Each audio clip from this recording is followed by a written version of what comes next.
Hello बच्चों, welcome to my channel English. I am नॉल sir. मैं आप लोगों को पिछले वीडियो में प्राइमरी ऑक्सिलरी वर्ब और मॉडल ऑक्सिलरी वर्ब्स के डिफरेंस के विषय में बता चुका हूं। मैं इस वीडियो में आप लोगों को मॉडल ऑक्सिलरी वर्ब के विषय में पढ़ाऊंगा कि मॉडल ऑक्सिलरी वर्ब का प्रयोग कहाँ कहाँ किया जाता है। तो सबसे पहले हम जानेंगे कि मॉडल ऑक्सिलरी वर्ब्स कितने होते हैं। तो मॉडल ऑक्सिलरी वर्ब्स टोटल संख्या 13 होते हैं। Can, could, may, might, will, would, shall, should, must, ought, use to, dare and need, यानी टोटल मॉडल ऑक्सिलरी वर्ब की संख्या 13 ही होते हैं। तो आज मैं आप लोगों को 4 मॉडल ऑक्सिलरी वर्ब के विषय में पढ़ाऊंगा। कैन, कुड, मे और माइट, और बाकी मॉडल ऑक्सिलरी वर्ब को मैं नेक्स्ट वीडियो में आप लोगों को पढ़ाऊंगा। तो वीडियो में अंत तक बने रहने का कोशिश करेंगे, तभी आप अच्छी तरह से समझ पाएंगे। तो सबसे पहले हम कैन का यूज बताएंगे। कैन का प्रयोग कहाँ कहाँ किया जाता है, अब हम एग्जाम्पल के द्वारा देखेंगे। कैन का प्रयोग पावर यानी शक्ति, एबिलिटी यानी योग्यता, कैपेसिटी यानी क्षमता, यानी कैन का प्रयोग पावर, एबिलिटी या कैपेसिटी का बोध कराने के लिए किया जाता है। तो कैपेसिटी मतलब शारीरिक क्षमता, फिजिकल कैपेसिटी और मेंटल कैपेसिटी यानी मानसिक क्षमता। तो पहला एग्जांपल है Ramu can swim across the Ganga. Ramu Ganga के उस पार तैर सकता है। यहाँ कैन क्या है, आपको क्षमता को यानी कैपेसिटी, उसके अंदर रामू के अंदर इतना कैपेसिटी है कि वह उसको तैर कर पार कर सकता है। यानी Ramu can swim across the Ganga, Ramu Ganga को उस पार तैर कर पार कर सकता है। दूसरा example, I can lift the box. I can lift the box, मेरे अंदर इतना कैपेसिटी है, स्ट्रांगनेस है मेरे अंदर कि मैं बॉक्स को उठा सकता हूं, यानी इसे भी शारीरिक क्षमता का बोध हो रहा है, इसलिए यहाँ कैन का प्रयोग किया गया है। तीसरा example, Pintu can speak English. Pintu के अंदर एबिलिटी है कि वह इंग्लिश को बोल सकता है, यानी इंग्लिश बोल सकता है, उसके अंदर कैपेसिटी है, वह इतना उसका हाई क्वालिफिकेशन होगा, बोलने की क्षमता है उसके अंदर, इसलिए पिंटू कैन स्पीक इंग्लिश, यानी पिंटू के अंदर एबिलिटी है कि वह इंग्लिश बोल सकता है। Pintu can speak English, Pintu English बोल सकता है, यानी पिंटू अंग्रेजी बोल सकता है। चौथा example, you can solve this problem. You can solve this problem, यानी आप जो है इस समस्या का हल कर सकते हैं, आपके अंदर एबिलिटी है, आपके अंदर कैपेसिटी है कि उस जो है प्रॉब्लम को सॉल्व कर सकते हैं। एबिलिटी, आपके अंदर योग्यता है। अतः ये कैन जो है योग्यता को इंडिकेट करने के लिए, योग्यता को बताने के लिए, योग्यता को एक्सप्रेस करने के लिए कैन का प्रयोग किया जाता है। पांचवा example, I can dismiss you. I can dismiss you, मैं आपको बर्खास्त कर सकता हूं, मेरे अंदर एबिलिटी है कि मैं आपको बर्खास्त कर सकता हूं। अब दूसरा प्रयोग होता है, कैन का दूसरा प्रयोग होता है परमिशन देने या लेने के लिए हम कैन का प्रयोग करते हैं। परमिशन देने और लेने के लिए कैन का प्रयोग करते हैं। पहला एग्जांपल है इसके, यू कैन गो नाउ, अब आप जा सकते हैं, इसमें परमिशन देने का बोध हो रहा है। यू कैन गो नाउ, अब आप जा सकते हैं, इसमें परमिशन देने का बोध हो रहा है। Second example, can I come in sir, महाशय क्या मैं अंदर आ सकता हूं, यहाँ पर परमिशन मांगा जा रहा है, अनुमति मांगा जा रहा है। परमिशन का मतलब होता है अनुमति। तो दूसरे सेंटेंस से भी परमिशन लेने का बोध हो रहा है, पहले सेंटेंस से परमिशन दिया जा रहा है, यानी अनुमति दिया जा रहा है जाने के लिए। तीसरा एग्जाम्पल है can I see your diary, क्या मैं आपकी डायरी देख सकता हूं? यहाँ परमिशन मांगा जा रहा है। तो कैन का प्रयोग परमिशन देने के लिए या परमिशन लेने के लिए भी किया जाता है। अब कैन का प्रयोग हम हैबिट या नेचर को एक्सप्रेस करने के लिए भी किया जाता है। किसी व्यक्ति के हैबिट क्या है, किसी व्यक्ति का नेचर क्या होता है, उस नेचर को एक्सप्रेस करने के लिए कैन का प्रयोग किया जाता है। ए संत कैन हार्म नो वन। एक साधु, संत मीन्स साधु, एक साधु किसी का नुकसान नहीं पहुंचा सकता है। उसकी एक ऐसा नेचर होता है, उसका हैबिट होता है कि वह किसी का नुकसान नहीं पहुंचा सकता है। दूसरा एग्जांपल है an honest man can't deceive anyone, यानी कि ईमानदार व्यक्ति किसी को धोखा नहीं दे सकता है। एक ईमानदार व्यक्ति का ऐसा नेचर होता है, स्वभाव होता है कि वह किसी को धोखा नहीं दे सकता है।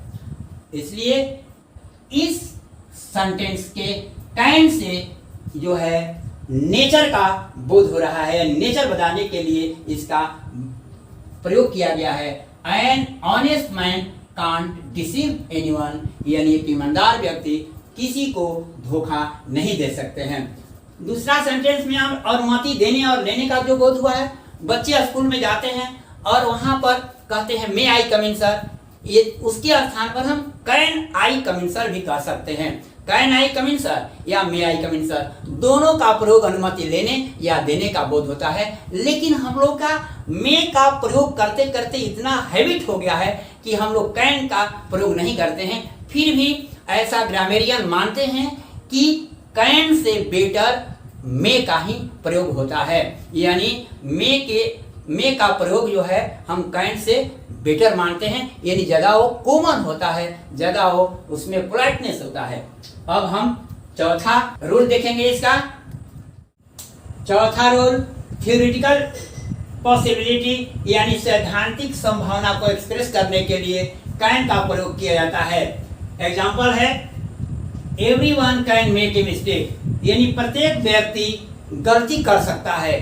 प्रत्येक व्यक्ति गलती कर सकता है, यह संभावना बनी रहती है कि प्रत्येक लोग गलती कर सकते हैं, कुछ ना कुछ गलती कर सकते हैं। कोई ऐसा व्यक्ति नहीं है जो मानव, ऐसा कोई नहीं है कि गलती नहीं करता है, यानी पूरी संभावना रहती है। ऐसे everyone can make a mistake, यानी प्रत्येक व्यक्ति गलती कर सकता है। दूसरा example electricity can be dangerous, यानी बिजली खतरनाक हो सकता है। ये ज्यादा संभावना रहती है कि खतरनाक हो सकती है, बिजली देने किसी को जो है जान ले लेती है, यानी इलेक्ट्रिसिटी कैन बी डेंजरस, बिजली खतरनाक हो सकता है। अतः अब आपका कैन का प्रयोग समाप्त हो गया। अब मैं कुड का प्रयोग बताऊंगा। अब हम लोग कुड का प्रयोग करना सीखेंगे। तो कुड कैन का पास्ट टेंस फॉर्म होता है। क्या होता है? कैन का पास्ट टेंस फॉर्म कुड होता है, और कुड का प्रयोग जो है हम इनडायरेक्ट नरेशन में करते हैं। एग्जांपल देखिए, he said I can solve it, यह डायरेक्ट नरेशन है। यह डायरेक्ट नरेशन है, और डायरेक्ट नरेशन की यह विशेषता है कि डायरेक्ट नरेशन में दो सेंटेंस होता है, एक इन्वर्टेड कॉमा के बाहर और एक इन्वर्टेड कॉमा के अंदर। अतः यह डायरेक्ट नरेशन है। अब इनडायरेक्ट में इसको सॉल्व कर रहे हैं। ही said that he could solve it। मैंने आई के जगह पर ही लिख दिया। इनडायरेक्ट नरेशन में क्या होता है? जब रिपोर्टेड स्पीच, इसको हम इन्वर्टेड कॉमा के अंदर जो रहता है उसको हम रिपोर्टेड स्पीच कहते हैं। रिपोर्टेड स्पीच में फर्स्ट पर्सन रहता है, वह रिपोर्टिंग भर के सब्जेक्ट यानी ही के अनुसार बदल जाता है। लेकिन आई जिस केस में है उसी केस में ही को रखते हैं। तो ही जो है नॉमिनेटिव केस में है, आई भी नॉमिनेटिव केस में है। अतः ही के स्थान पर आई के स्थान पर ही आ गया है, इसलिए यहाँ आई की जगह पर ही हो गया और कैन का पास्ट पर कुड हो गया। और कुड के बाद V1 का ही प्रयोग होता है, क्योंकि किसी भी मॉडल ऑक्सिलरी वर्ब के जस्ट बाद V1 का ही प्रयोग करते हैं। अतः he said that he could solve it, यानी यह कैन का पास्ट फॉर्म हुआ। दूसरा एग्जांपल,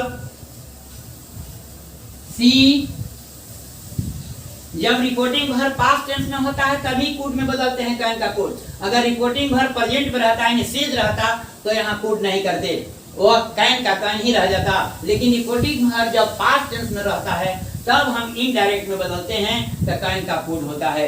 और सेड टू रहता है, कभी भी रिपोर्टिंग वर्ब में सेड टू प्लस ऑब्जेक्ट रहता है तो हम सेड को टोल्ड में बदल देते हैं, आज टू हट जाता है। टोल्ड मी दैट, यहाँ रामू थर्ड पर्सन है, थर्ड पर्सन नो चेंज। यहाँ भी थर्ड पर्सन है, थर्ड पर्सन नो चेंज, यानी थर्ड पर्सन में कोई परिवर्तन नहीं करते हैं। अतः रामू कैन का यहाँ कूड हो गया, और कैन हो तो भीवन ही रहेगा, कूड भी रहता है तो भीवन ही होता है, यानी हेल्प हिज सिस्टर, सिस्टर भी थर्ड पर्सन ही है, इसलिए ही सिस्टर ये भी चेंज नहीं हुआ। अतः कैन का कूड हो गया, यानी हम कैन का पास्ट फॉर्म इनडायरेक्ट नरेशन में ही प्रयोग करते हैं। अब दूसरा रूल हम देखते हैं, कूड का दूसरा रूल। अब हम लोग कूड का दूसरा प्रयोग पढ़ेंगे। पास्ट एबिलिटी और कैपेसिटी को एक्सप्रेस करने के लिए कूड का प्रयोग किया जाता है, यानी पास्ट की एबिलिटी और कैपेसिटी को एक्सप्रेस करने के लिए कूड का प्रयोग किया जाता है। यानी बीते हुए समय में जिस व्यक्ति की या किसी भी व्यक्ति की बीते हुए समय में वो कैपेसिटी और एबिलिटी को शो करना होता है तो हम कूड का प्रयोग करते हैं। पहला example, I could pass the examination, मैं परीक्षा में सफल हो सकता था।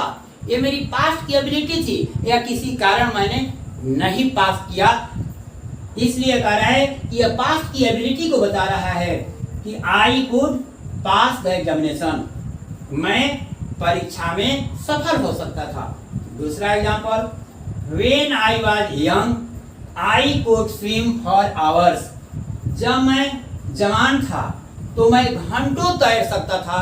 इसमें जो कैपेसिटी को शो कर रहा है, पहले सेंटेंस में मेरी एबिलिटी को शो कर रहा है और दूसरे सेंटेंस में कैपेसिटी को शो कर रहा है। अतः कुड का प्रयोग किसी भी व्यक्ति की एबिलिटी और कैपेसिटी को एक्सप्रेस करने के लिए किया जाता है। अब हम लोग कुड का तीसरा प्रयोग पढ़ेंगे। पोलाइट रिक्वेस्ट या परमिशन के लिए भी कुड का प्रयोग किया जाता है, यानी किसी भी व्यक्ति से परमिशन लेना हो या किसी भी व्यक्ति को परमिशन देना हो तो हम कुड का प्रयोग करते हैं। एग्जाम्पल, फर्स्ट एग्जाम्पल है, could I go home now, क्या मैं घर जा सकता हूं, क्या मैं अब घर जा सकता हूं। यहां पर कुड का प्रयोग जो है पोलाइट रिक्वेस्ट के लिए किया गया है, क्योंकि इसमें नम्रता पूर्वक शिष्टता पूर्वक घर जाने की अनुमति मांगा गया है। दूसरा example, could I borrow your book for a day, क्या मैं आपकी पुस्तक एक दिन के लिए उधार ले सकता हूं। इस सेंटेंस में पोलाइट रिक्वेस्ट किया गया है, यानी उसे पुस्तक मांगा गया है। अतः could I borrow your book for a day, क्या मैं आपकी पुस्तक एक दिन के लिए उधार ले सकता हूं। इसमें पोलाइट रिक्वेस्ट किया गया है। तो मे का प्रयोग और कैन का प्रयोग भी किसी से अनुमति लेने और देने के लिए किया जाता है, और कुड का भी प्रयोग किया जाता है। लेकिन कुड का प्रयोग मे और कैन से फॉर्मल होता है, यानी यह बेटर होता है। मगर हम लोग अनुमति लेने के लिए या देने के लिए में से इतना परिपक्व हो गए, इतना हम लोग प्रयोग करते हैं, हैबिट हो गया है कि में का ही प्रयोग ज्यादातर करते हैं। अब हम कुड का चौथा प्रयोग देखेंगे। कुड का प्रयोग अनरियल सिचुएशन और कंडीशन को एक्सप्रेस करने के लिए किया जाता है। Example, if I had money I could by A car. और इस तरह के सेंटेंस इफ क्लॉज के साथ, इफ के साथ जो होता है सेंटेंस, उसके वर्ब को दूसरे रूप में लिखते हैं, यानी सेकंड वर्ब, यानी हैव का सेकंड वर्ब क्या हुआ, हैड हुआ। और इसके बाद वाले सेंटेंस में हम कुड प्लस V1 लिखते हैं। अतः if I had money I could by A car. अगर मेरे पास पैसा होता तो मैं कार खरीद सकता था। अगर मेरे पास पैसा होता तो मैं कार खरीद सकता था। इसे अनरियल मैटर का बोध हो रहा है, यानी यह एक तरह की कल्पना है। अगर पैसा होता तो कार खरीद सकता था, पैसा है नहीं, इसलिए इसको कहा जाता है कि अनरियल सिचुएशन है, यानी अनरियल कंडीशन है। दूसरा example, if you work hard you could succeed in the examination. If you worked hard, you could succeed in the examination. If clause के साथ, यहाँ if clause है, if clause के साथ किसी भी तरह का सब्जेक्ट हो, सेकंड वर्ब का रूप ही प्रयोग किया जाता है, यानी वर्ब का दूसरा रूप का प्रयोग किया जाता है। और दूसरे सेंटेंस में could प्लस V1 का प्रयोग होता है। अतः if you worked hard You could succeed in the examination. अगर आप कठिन परिश्रम करते तो परीक्षा में सफल हो सकते थे। इससे भी अनरियल कंडीशन का बोध हो रहा है। अगर वह कठिन परिश्रम करता तब वह सफल हो सकता था। अतः कठिन परिश्रम नहीं किया, यह काल्पनिक है। और यह जो है ऐसा संभावना व्यक्त किया जाता है कि अगर वह कठिन परिश्रम करता तो वह परीक्षा में सफल हो जाता। अब हम लोग में का प्रयोग पढ़ेंगे। में का प्रयोग किसी से परमिशन लेने या किसी को परमिशन देने के लिए किया जाता है। में का अर्थ होता है सकना और परमिशन का अर्थ होता है अनुमति, यानी किसी व्यक्ति से अनुमति लेना हो या किसी व्यक्ति को अनुमति देना हो तो हम लोग में का प्रयोग करते हैं।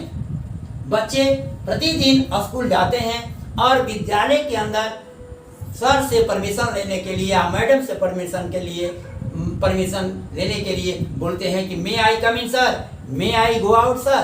तो मे का प्रयोग परमिशन लेने या परमिशन देने के लिए किया जाता है। एग्जाम्पल, मे आई गो आउट सर। अगर सर या मैडम का प्रयोग करते हैं तो सेंटेंस के बाद में भी कर सकते हैं और सेंटेंस के पहले भी कर सकते हैं। सेंटेंस के अगर बाद में करेंगे तो कॉमा देंगे, कॉमा के बाद सर लिखेंगे, सर के बाद क्वेश्चन मार्क्स। अब मे आई गो आउट सर, महाशय जी क्या मैं अंदर बाहर जा सकता हूँ। महाशय जी क्या मैं बाहर जा सकता हूँ। दूसरा example, may I use your mobile.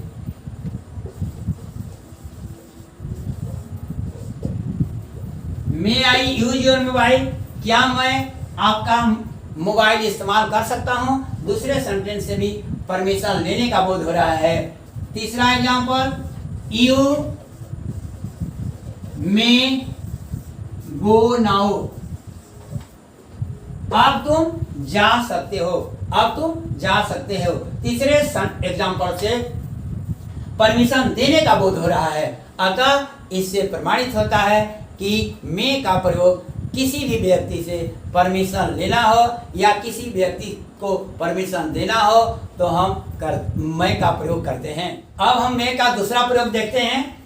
मे का प्रयोग पॉसिबिलिटी यानी संभावना, अनसर्टेनिटी यानी अनिश्चितता को एक्सप्रेस करने के लिए किया जाता है। एग्जाम्पल देखिए, इट मे रेन टुडे, आज वर्षा हो सकती है। ये संभावना व्यक्त किया जा रहा है कि आज वर्षा हो सकती है। बादल वगैरह आकाश में छाया होगा, इसलिए हम बादल को आकाश में देखकर हम यह संभावना व्यक्त करते हैं कि आज वर्षा हो सकती है। अतः इट मे रेन टुडे, आज वर्षा हो सकती है, इससे संभावना व्यक्त किया जा रहा है। दूसरा example, my father may come today, मेरे पिताजी आज आ सकते हैं। इसमें भी संभावना व्यक्त किया जा रहा है, यानी अनिश्चितता भी व्यक्त किया जा रहा है कि संभावना है कि मेरे पिताजी आज आ सकते हैं। तीसरा एग्जांपल, इंडिया में विन द मैच, जब दो देशों के बीच मैच होता है तो लोग संभावना पहले से व्यक्त करते हैं कि ये जीत सकता है, वो जीत सकता है। तो इस प्रकार यहाँ पर संभावना व्यक्त किया गया है इस सेंटेंस में कि इंडिया में win the match, India match जीत सकता है। अतः हम कह सकते हैं कि मे का प्रयोग संभावना व्यक्त करने के लिए, यानी इससे पॉसिबिलिटी का बोध होता है। अतः हम पॉसिबिलिटी को व्यक्त करने के लिए, एक्सप्रेस करने के लिए मे का प्रयोग करते हैं। अब हम तीसरा प्रयोग देखते हैं। अब हम मे का तीसरा प्रयोग देखेंगे। विश यानी इच्छा, ब्लेस यानी आशीर्वाद, कर्स मीन्स श्राप को एक्सप्रेस करने के लिए हम मे का प्रयोग करते हैं। एग्जाम्पल देखिए, may you leave long, may you leave long, इस तरह के सेंटेंस जिससे विश या ब्लेस या कर्स का बोध हो, उस सेंटेंस को हम प्रायः मे से ही शुरू करते हैं और सेंटेंस के अंत में नोट ऑफ एक्सक्लेमेशन का साइन देते हैं। यह नोट ऑफ एक्सक्लेमेशन है, यानी विस्मयादिबोधक का चिन्ह, और हम इसको मे से ही शुरू करते हैं। तो मे यू लिव लॉन्ग, आप दीर्घायु हो, इसे आशीर्वाद या इच्छा व्यक्त किया जाता है। इसे आशीर्वाद या इच्छा व्यक्त करने का बोध हो रहा है। दूसरा example, may you be blind, may you be blind, आप अंधा हो जाइए, आप अंधा हो जाएं। इस सेंटेंस से श्राप देने का बोध हो रहा है। इस सेंटेंस से क्या हो रहा है? बोध श्राप देने का बोध हो रहा है कि मे यू बी ब्लाइंड। इस सेंटेंस से किसी को श्राप देने का बोध हो रहा है। तीसरा example,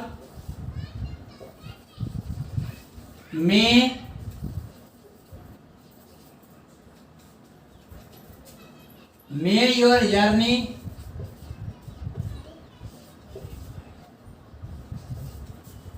be happy, may your journey be happy, आपका यात्रा मंगलमय हो, आपकी यात्रा मंगलमय हो। इसको क्या कहेंगे? आपकी यात्रा मंगलमय हो। इस सेंटेंस से अपनी इच्छा व्यक्त कर रहा है। अतः मे का प्रयोग हम इच्छा व्यक्त करने के लिए या आशीर्वाद देने के लिए या श्राप देने के लिए किया जाता है। चौथा एग्जांपल देखिए, मे गॉड ब्लेस यू, इसे ऐसे भी लिखा जाता है, God bless you,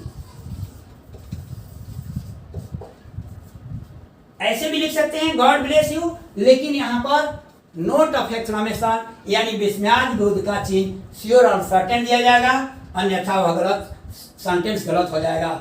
may God bless you, भगवान आपका भला करे, भगवान आपका भला करे। इससे जो है प्रार्थना का भी बोध हो रहा है, प्रेयर का भी कह सकते हैं कि प्रेयर का बोध हो रहा है, या इच्छा का भी बोध हो रहा है, इसे आशीर्वाद का भी बोध हो रहा है। अतः हम कह सकते हैं कि मे का प्रयोग इच्छा व्यक्त करने के लिए, श्राप देने के लिए या किसी को आशीर्वाद देने के लिए भी किया जाता है। अब हम मे का चौथा प्रयोग पढ़ेंगे। तो पर्पस यानी उद्देश्य को व्यक्त करने के लिए मे का प्रयोग किया जाता है। हम अपने उद्देश्य को व्यक्त करने के लिए मे का प्रयोग करते हैं। एग्जाम्पल देखिए, first example, we eat so that we may live. We eat so that we may live. हम लोग खाते हैं ताकि जी सकें। so that का अर्थ क्या हुआ? ताकि। और इस सेंटेंस से क्या हो रहा है? उद्देश्य का बोध हो रहा है। हम क्यों खाते हैं? ताकि जी सकें। दूसरा example, Mohan work hard. Mohan works hard. Mohan works hard so that he may get good marks in the examination. In the examination.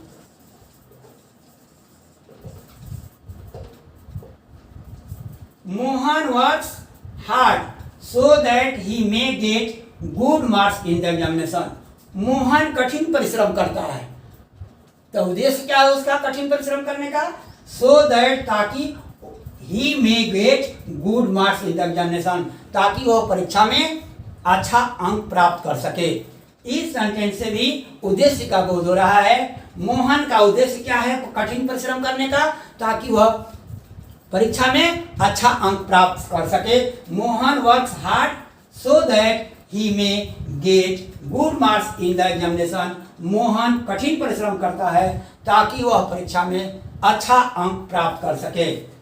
तीसरा example,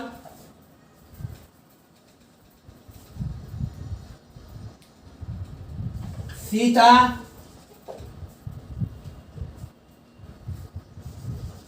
labours day and night so that she earn more and more money. Sita labors day and night so that she may earn more and more money. Sita दिन रात मेहनत करती है। क्यों दिन रात मेहनत करती है? क्या उसका उद्देश्य है? so that she may earn more and more money, ताकि वह अधिक से अधिक रुपया कमा सके, धन कमा सके या पैसा कमा सके। अब आप समझ गए होंगे कि मे का प्रयोग कहाँ कहाँ और कैसे किया जाता है। तो मे का प्रयोग परमिशन, पॉसिबिलिटी या सर्टेनिटी, विश, ब्लेस या कर्स या पर्पस को व्यक्त करने के लिए किया जाता है। अब हम लोग माइट के प्रयोग के विषय में पढ़ेंगे। अब हम लोग माइट का यूज पढ़ेंगे। तो मे का पास्ट फॉर्म माइट होता है, जिसका प्रयोग इनडायरेक्ट नरेशन में किया जाता है। Example, he said I may pass in the examination. इसमें दो सेंटेंस होता है, एक इन्वर्टेड कमा के अंदर, एक इन्वर्टेड कमा के बाहर। तो इसको डायरेक्ट कहते हैं। अब हम इनडायरेक्ट में बनाएंगे, ही सेड दैट। आई के स्थान पर ही लिखेंगे क्योंकि यह पर्सन चेंज है, और मे का माइट। पास और माइट के बाद भी1 का ही प्रयोग किया जाता है। मे के बाद भी भी1 होता है, माइट के बाद भी भी1 होता है। पास इन द एग्जामिनेशन, ये आपका इनडायरेक्ट हो गया। दूसरा example, he said to me Ram may come today. तो जहां said plus to plus object होता है तो सेड टू के स्थान पर हम टोल्ड लिख देते हैं। Told me that, Ram third person है, नो चेंज होता है। राम मेक अ माइट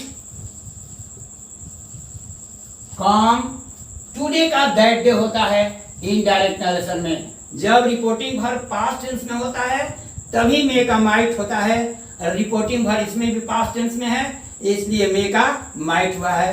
दूसरा एग्जांपल में भी मे को माइट किए हैं क्योंकि रिपोर्टिंग वर्ब पास्ट टेंस में है। अगर रिपोर्टिंग वर्ब प्रेजेंट में या फ्यूचर में होता है तो मेक अ माइट नहीं होता है। अतः टू डे का हम लिख देंगे दैट डे। अब आप समझिए कि मेक का पास्ट फॉर्म होता है जिसका प्रयोग हम इनडायरेक्ट में करते हैं। अब हम लोग माइट का दूसरा प्रयोग पढ़ेंगे। तो पॉसिबिलिटी यानी संभावना को एक्सप्रेस करने के लिए माइट का प्रयोग किया जाता है। जैसे एग्जांपल में आपको देख लीजिए, first example, it might rain today. It might rain today, आज वर्षा हो सकती है। इससे संभावना का भाव व्यक्त हो रहा है, यानी आकाश में बादल छाया हुआ होगा और उसे संभावना व्यक्त किया जाता है कि इट माइट रेन टुडे, आज वर्षा हो सकती है। दूसरा example, Mohan might come here. Mohan might come here, Mohan यहाँ आ सकता है, इतना ज्यादा संभावना व्यक्त किया जा रहा है। इसमें पॉसिबिलिटी का बोध हो रहा है कि मोहन यहाँ आ सकता है। तो आपको मैंने बताया है कि कैन का प्रयोग भी संभावना व्यक्त करने के लिए किया जाता है, मे का प्रयोग भी संभावना व्यक्त करने के लिए किया जाता है और माइट का प्रयोग भी संभावना व्यक्त करने के लिए किया जाता है। लेकिन अंतर है कि कैन में संभावना अगर 90% है, कभी भी कोई 100% संभावना नहीं कहा जाता है। 100% से कम हो तभी संभावना व्यक्त किया जाता है। अगर कैन से 90% संभावना है तो मे से 80% संभावना होता है और माइट का प्रयोग सपोज दैट 70% पर संभावना व्यक्त किया जाता है, यानी माइट का प्रयोग सबसे कम संभावना होता है तो उसमें हम माइट का प्रयोग करते हैं। सपोज दैट मान लीजिए कि घनाघोर बादल लगा हुआ है तो उसमें हम ज्यादा संभावना करेंगे, वहां पर हम कैन का प्रयोग करेंगे।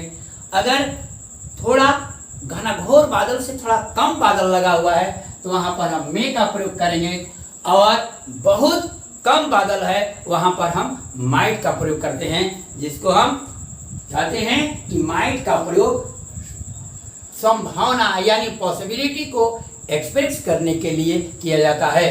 अब हम माइट का तीसरा प्रयोग पढ़ेंगे। पोलाइट रिक्वेस्ट या परमिशन को एक्सप्रेस करने के लिए माइट का प्रयोग किया जाता है, यानी माइट से पोलाइट रिक्वेस्ट का बोध होता है, इससे पोलाइटनेस का बोध होता है। पोलाइट रिक्वेस्ट या परमिशन को एक्सप्रेस करने के लिए माइट का प्रयोग करते हैं।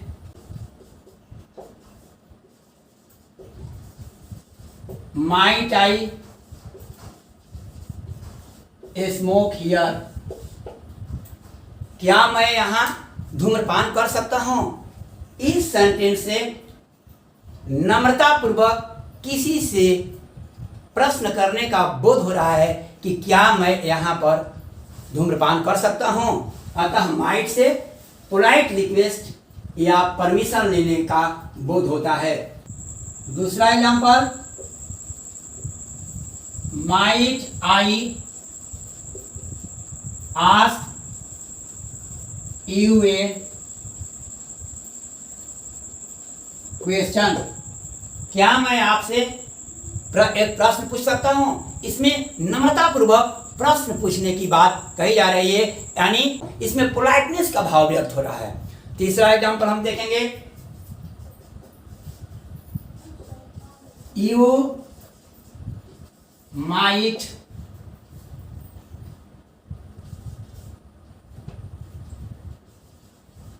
Smoke here. You might smoke here. तीसरा एग्जाम्पल से यहां पर परमिशन दिया गया है। Might, you might smoke here, आप यहां धूम्रपान कर सकते हैं, इसमें परमिशन दिया गया है। अतः माइट का प्रयोग पोलाइट रिक्वेस्ट और परमिशन को व्यक्त करने के लिए करते हैं। अब तक आप लोगों ने पढ़ा कि मे, माइट, कैन, कुड का प्रयोग पोलाइट रिक्वेस्ट को एक्सप्रेस करने के लिए किया जाता है, मगर कैन से ज़्यादा पोलाइट मे होता है और मे और कैन से ज़्यादा पोलाइट कुड और माइट होता है, मगर हम लोग मे का ही प्रयोग अधिकतर करते हैं। तो अब अगले वीडियो में मैं आप लोगों को शैल, शुड और विल, वुड के विषय में पढ़ाऊंगा। आशा करता हूं कि आप लोग मे, माइट, कैन, कुड का प्रयोग अच्छी तरह से समझ गए होंगे। अगर अभी भी कोई संदेह हो तो कमेंट बॉक्स में अवश्य डालें और नए वीडियो के अपडेट के लिए चैनल को सब्सक्राइब करना न भूलें और वीडियो को ज़्यादा से ज़्यादा शेयर करें, लाइक करें, कमेंट करें। Wish you all the best.